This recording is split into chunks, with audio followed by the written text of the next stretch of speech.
Alrighty, 801, whoever guys. was the last one out of the department, you guys forgot to lock the garage door. Alright, guys. So,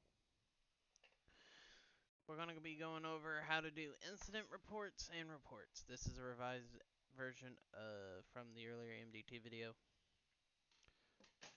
So, let's get started. Alright. So, to start it out, I'm going to show you an example of a report. We'll use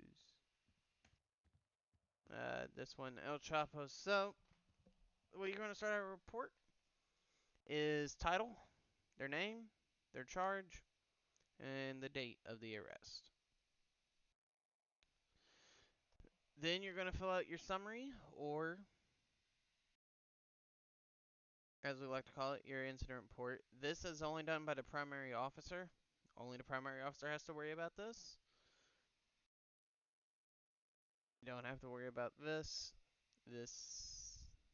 You can fill it out if you want later on a later date, but this is more of the judge. Judge will fill this part out. Basically, weapons confiscated, etc. Now, what I've been noticing a lot is y'all aren't involving any extra civilians or officers. So, if you are the primary officer and you have other officers respond to calls with you, you need to put them down here because they can be used for testimony in court and or they also need to be writing a report in the report tab, which we'll get in later. Civilians involved, that's just so we can have an account of who was there. And then evidence. Anything you take off of a suspect's person needs to be thrown into evidence. The best way to do that is to go on name, charge, date, and then hit that save button. As soon as you hit that save button, click on the report that will pop up over here, and then you can start putting the evidence and linking it to that report. If you don't do this, then the evidence will go into an evidence 0, and it's never going to be used in the report, and the case is more than likely going to get tossed out. That being said, now we're going to be going over to criminals involved. So, as the primary officer, and I'm just going to do a new one right here just so we have it. For criminals involved, you're going to search up however many people were involved in it, or at least the ones you want to criminally charge. So we'll use Victor Demi as an example. Victor Demi. So once you do that, and we're also going to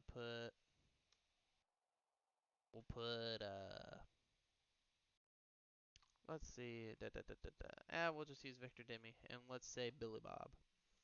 So if Billy Bob was the primary, and Victor was just an associate of him, you could just put associated there, and as you notice, everything will disappear for Victor because anything that Billy Bob gets charged with, Victor will be charged the same.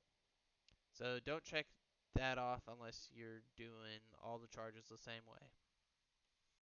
So next we got process. This is, you told them what they're being charged with, when their court date is, etc. Once you've done that and you put an anklet monitor on there, you need to make sure you click that process and save. Any changes you do, make sure you guys hit that save button. Everything else is filled out by the judge. If you need to issue a warrant, get it signed by the judge. Make sure you click the warrant and save, because then the person with the warrant will pop up down here. Next comes the fun part of actually doing the charges. So in between recommended and where it says warrant here, if you right click, a tab of add charge will pop up. If you click that, it's going to pop up every charge we have. So it'll be title, what it is, whether it be an infraction, a misdemeanor, a felony, what the penal code reference is. Granted, it's using California standards, but for this case, we're using them in South Carolina. How much of a sentence this is, and a fine. If you don't know how to fine, reference. Alright, guys, so if you don't know how to bill someone, reference your TO in your department. He'll gladly help you out, or just ask any officer who's done it before. They'll help you out. But anywho, once you've list off the charges, it's as simple as an escape.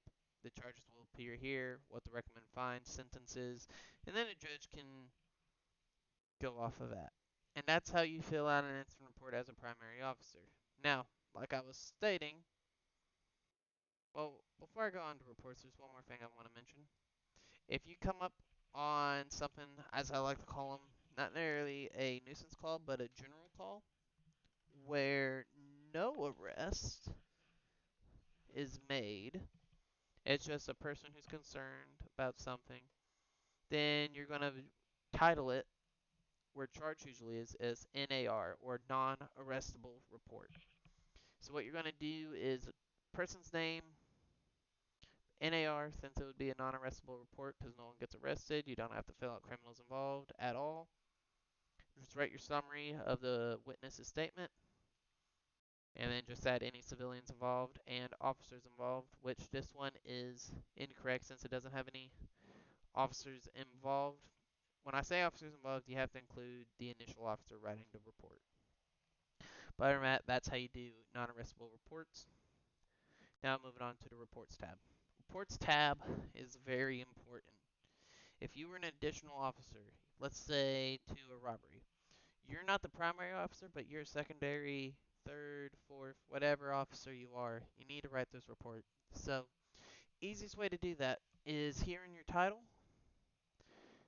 you're going to reference the incident report. So, for example, we're going to use 20.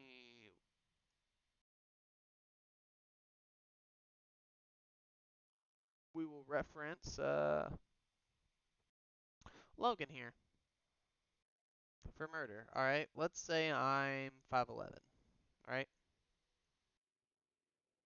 since all right, so I need to fill out a report here.